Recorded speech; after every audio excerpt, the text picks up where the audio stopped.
is happening, baby? Welcome back. And if it's your first time, welcome to the Huddle Chat Sports Show, presented by yours truly, Dallas Clark, also known as Indo is my Nindo. This is a high energy, cannabis powered, yet sports driven talk show. And we love to talk about those teams, those players that don't get the media attention that they should in the national headlines. I know I'm sick and goddamn tired of listening about LeBron James. I'm sick and goddamn tired of listening about the Cowboys. We'll still talk about the Cowboys, but we love to talk about those teams that don't get the attention that they should. But right now, we are in the midst of talking about all 32 NFL teams and their 2023 drafts. We finished AFC South last week. Links are in the description to the video. Today, we're finishing off the NFC South, talking about the Tampa Bay Buccaneers, the Pirates, down in the south side of Florida. So we're wearing a tropical shirt today because we're talking about Tampa Bay. Honestly, the Tampa Bay Buccaneers had a pretty interesting draft, and we're going to be talking about it here in just a moment. But first, I got to thank you so much for all the support that we've been getting. Man, we're in year 4 of this show, and it's incredible to see how much support we continue to get and how much we continue to grow. But we always need your help, and we always need more. I hate to ask more of you, but if you like the content and you haven't already, please make sure you drop your boy a thumbs up, subscribe to the channel, and hit that notifications bell so you're always in the know of what we're talking about. Like I said, right now we're talking about all 32 drafts. Right then we're going to be talking about the offseason, the re-signings, the non-signings, the different subtractions, the multiplications, the additions, what we expect from each team. We're going to be talking about our way too early predictions, and that's all in the build-up to our favorite part of the Huddle Chat Sports Show and Network, the Fantasy Football Huddle. Man, I cannot wait to get into this year's FFH for y'all, and I know you can't wait. So let's get all of these draft talks out of the way so we can get to the fantasy life, the life you've always desired, where we gain the advantage on all those idiots in your fantasy football league. But before we get kicked off into the Tampa Bay Buccaneers draft, we've already done the welcoming. We've already done the thinking, but now I gotta do the inviting, so no fighting about the inviting. If you don't partake, that's not a big deal. But if you do, for goodness sake, now is the time that I invite you and your friends and anybody that you've told about the show that's watching with you right now. Now's the time that I invite you to smoke them if you got them. As we always say, fill up your cup, roll something up, and let's get right into the news.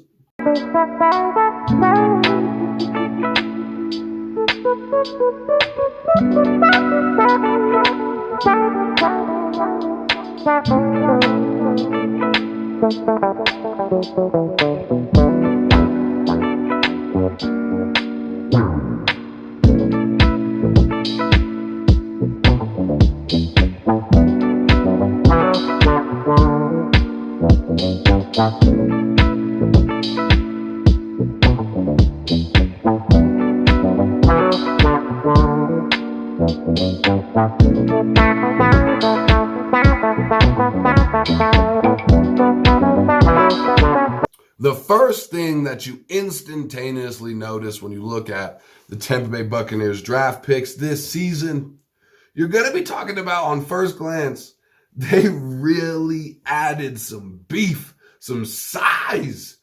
Off Jump Street, I'm looking at the beef they added in these early rounds. First pick that they had is going to be Kalijah Cansey, defensive lineman out of Pitt.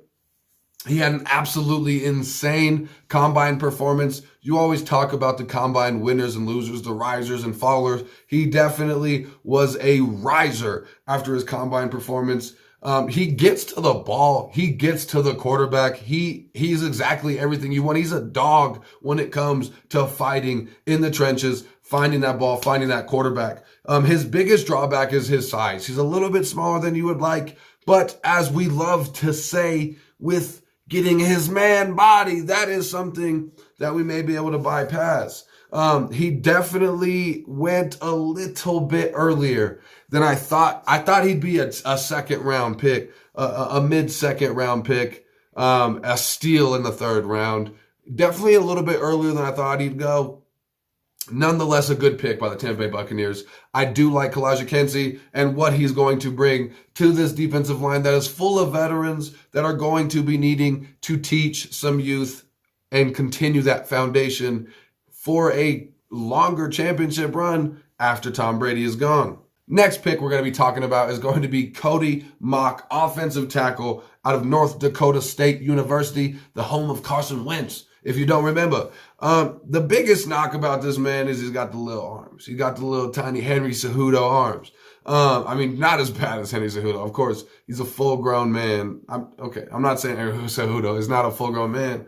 He just doesn't have full-grown man body. Unlike Cody Mauch, he's a big boy. He's got little arms, but he has great handwork. Maybe the smaller arms help him be more lightning fast. Maybe the wax on, wax off has been something that's been inbred into his blood. I don't know what it is, but he has lightning fast hands and great hand and feet work. He can play all 5 positions on the offensive line, and you've seen him play all 5 throughout his career. He's a very high IQ offensive lineman, very intelligent offensive lineman.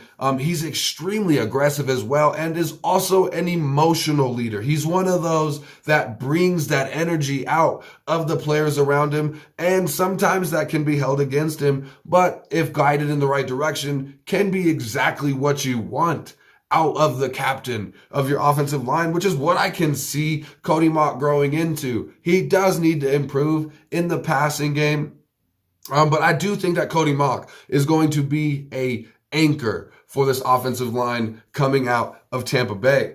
Moving on into the next pick in the draft, but before we do, I gotta thank my favorite people over at Danklyfe clothing brand.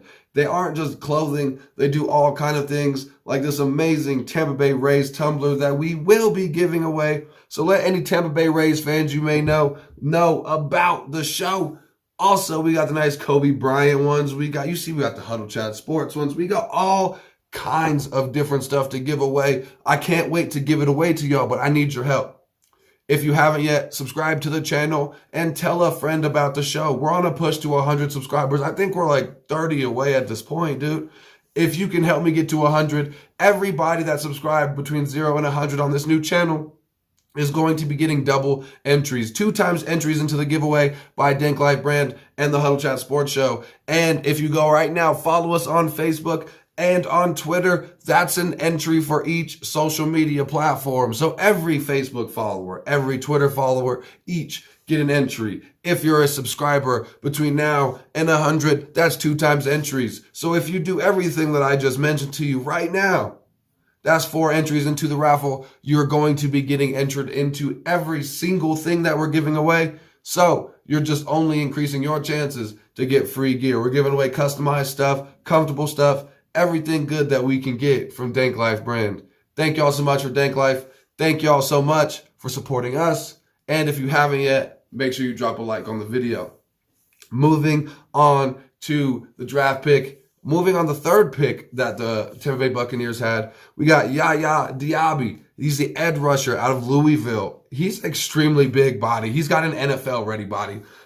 He's built for the NFL. He's one of those that was an All-American in high school, and he just looks the part. You could tell looking at him that he was an All-American in high school. He's just always had that build, and you could tell early on this man was made for the NFL. He put in the work, and he's made it this far, and I think was an amazing pick by the Tampa Bay Buccaneers. He has an extremely huge motor. He does not stop. He plays straight through the whistle, and he's extremely athletic as well. He's a very unique rushing style, very similar game style to what you get out of Joey Bosa. Not saying he may be as good as Joey Bosa, just saying that his game style, his play style, his pass rushing style reminds me similar of Joey Bosa. He has the ability to bounce off of offensive linemen and get to those tackles.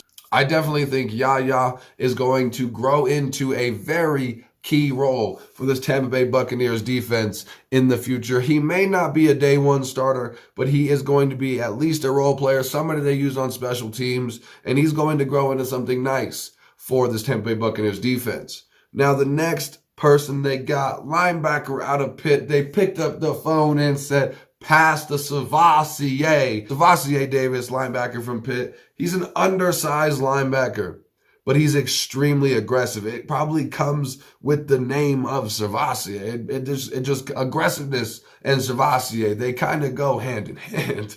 He was a very impactful defender throughout his entire career in the SEC, and teams always had to plan against this young man.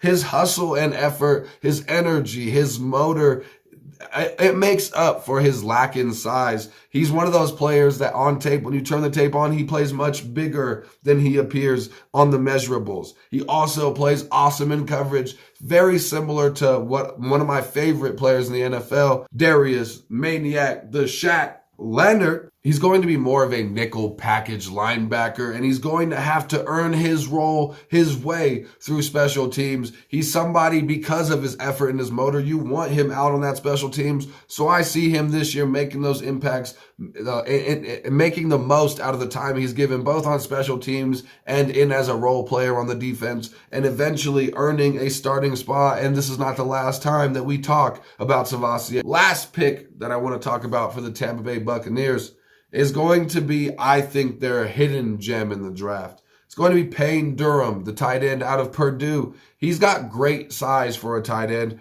and he's got extremely big legs, like the muscle hamster, so he fights through that contact. He does struggle as a blocker, so a team that needs a tight end that blocks well is not going to rely on him very well very early on, like the Buccaneers will need to on the tight ends. If you look at who the tight ends of the Buccaneers have been throughout these last few years, they always rely on that blocking. So he's going to have to get with the system in order to earn a role for the Buccaneers. He does lack some acceleration and explosion, but he has great zone awareness. He often finds himself sitting right in the soft spot of the defense, and he's a great safety valve for a quarterback, both young and old, with the Tampa Bay Buccaneers need to be considering.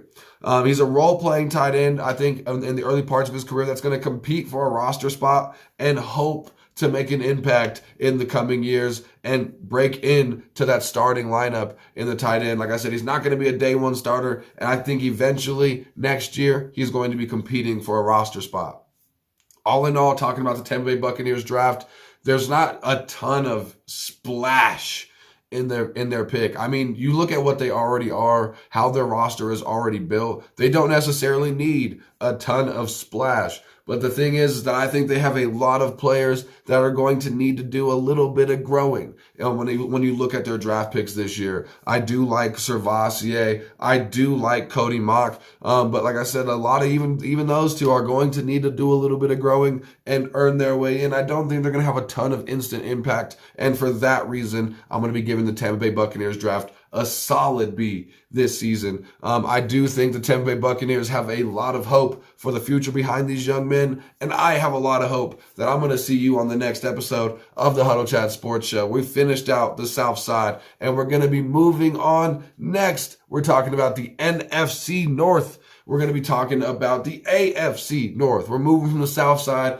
to the North Side. So all of you North Side fans, you Packers fans, you Lions fans, you Bears fans, you cheeseheads, I don't know what to call all y'all North Siders, but we'll figure it out by the next episode because we're talking about the North. So thank y'all so much. Remember to always keep your chin up and your attitude down. Thank you for tuning in. Don't clown around. I'll see you next time that you're in town. Holla at you, baby.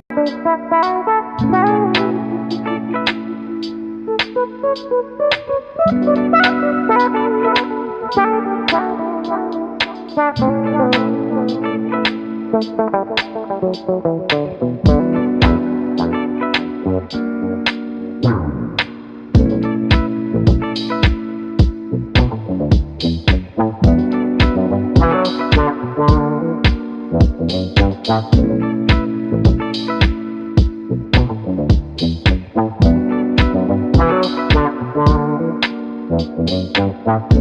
you.